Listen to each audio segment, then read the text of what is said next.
So ఇప్పుడు reason IT sector వాళ్ళని చూస్ చేసుకోవడానికి మీరు వాళ్ళలో ఉన్న గ్రోత్ అండ్ ఫినాన్షియల్ సపోర్ట్ కూడా ఆబ్వియస్లీ గ్రోత్ అంటే అంతే కదా.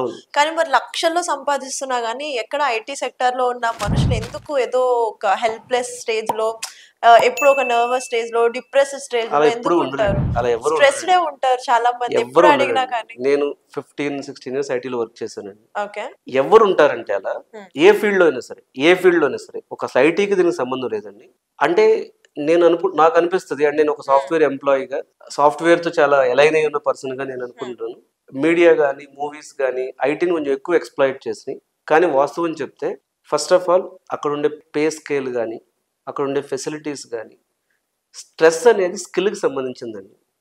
ఒక మనిషి ఒక ప్రోగ్రామ్ని ఒక అతను హాఫ్ అన్ అవర్లో చేస్తాడు, ఒక అతను అదే పని గంట సేపు ఒక రోజు చేస్తాడు.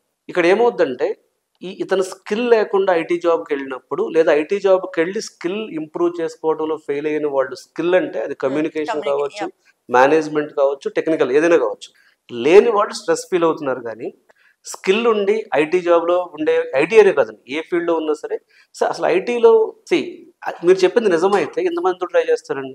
ఇవాళకి కూడా ఏఐ వచ్చాక జాబులు పోయినాయి, ఇన్ని ప్రపంచం మాట్లాడుతుంది కదా.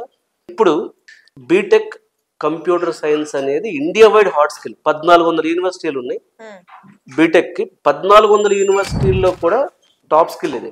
1400 university top skill BTech. First seat BTech computer science with AI.